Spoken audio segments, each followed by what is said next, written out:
I was just telling Ava about Insane Mickey and all that crazy stuff he does. You know, he never really had a room here, did he? Can you believe that? No, he did, remember? Oh, really? Yeah. The room with the 13 snakes? Oh, yes, how could I forget the 13 snakes?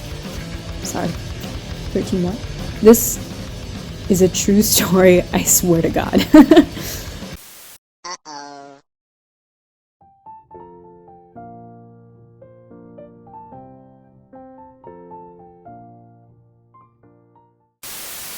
I went to undergrad in a country that has very liberal laws and policies, and with that came some exciting experiences and colorful characters that I got to witness. I often wasn't like knee-deep in the crazy, but I liked to watch it happen. You know, when you're not part of the drama, but you love to hear the drama. That was me living in this country. So one of my best friends, Gio, lived in student housing that was like known for crazy. I'm talking the entire building, top to bottom, covered in graffiti. It was basically anarchy in there, half falling apart. And it was also connected to one of the biggest techno clubs, at least one of the grittiest, seediest techno clubs. Known for salacious activities. I remember asking Gio about it, saying like, oh, we should go to that club sometime. And he was like, honey, you definitely need to be on something to enjoy that club, if you know what I mean. And and if you're a kid, forget what I just said. But if you're not, you know what I mean. So anyway, when I last visited this country, I stayed with my friend Gio in his hall, and it was really, really fun. So I was in this like crazy student housing. He and his like array of peculiar and very, very alt hallmates filled me in on all kinds of gossip in the building, the best of which was the story of Insane Mickey. So I asked Gio whether or not I can like tell this story to the internet, and his response was like, this is lore is for everyone. So I'm not sure of the exact timeline, but Insane Mickey started off renting a room, I guess, with the 13 snakes. Like, he owned 13 real live snakes. Like, I can't wrap my head around one snake, but 13.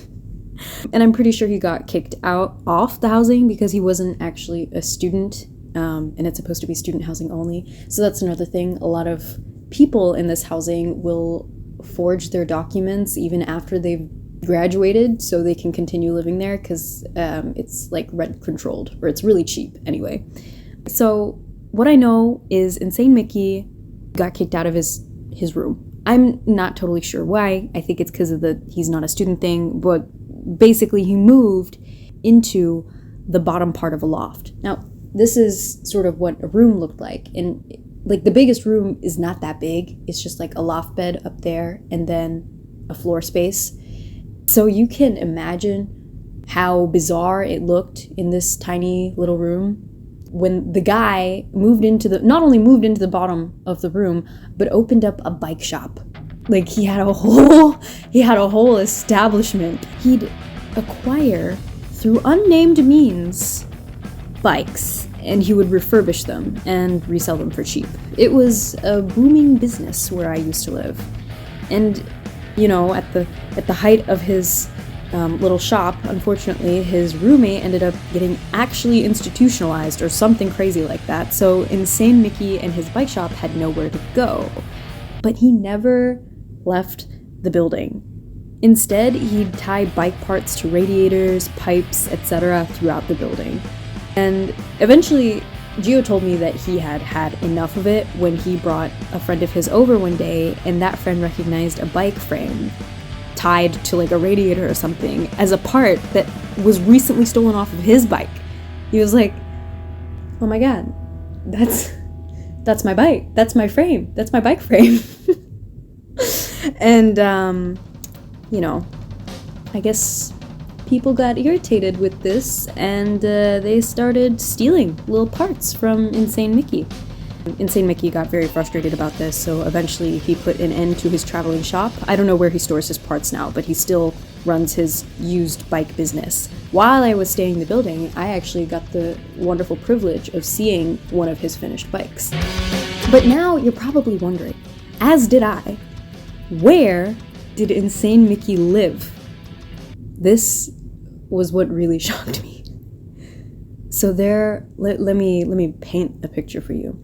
There are 3 elevators in this building, one of which is broken, the center one.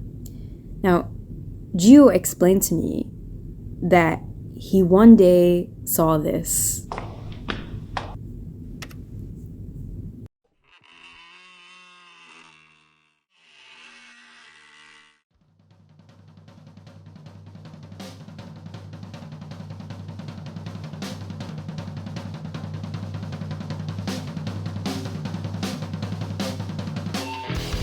The walls. He lives in the walls. He uses the vents to get around, and he gets into them by climbing the elevator shaft. No way. Yeah. So the last thing I heard about Insane Mickey was that he was planning for passport purposes to get married to his dealer. And when I say dealer, I mean dealer of special goods, if you know what I mean. Dealer, he was gonna marry his dealer, who's also a DJ, and they were gonna do it in another country. So Insane Mickey could give his passport to his dealer. However, it didn't work out because apparently they got into an argument, and was it Insane Mickey or the dealer? One of them pulled a knife out on the other during the argument. No one was harmed, as far as I know, but that is one way to call off an engagement. Yeah.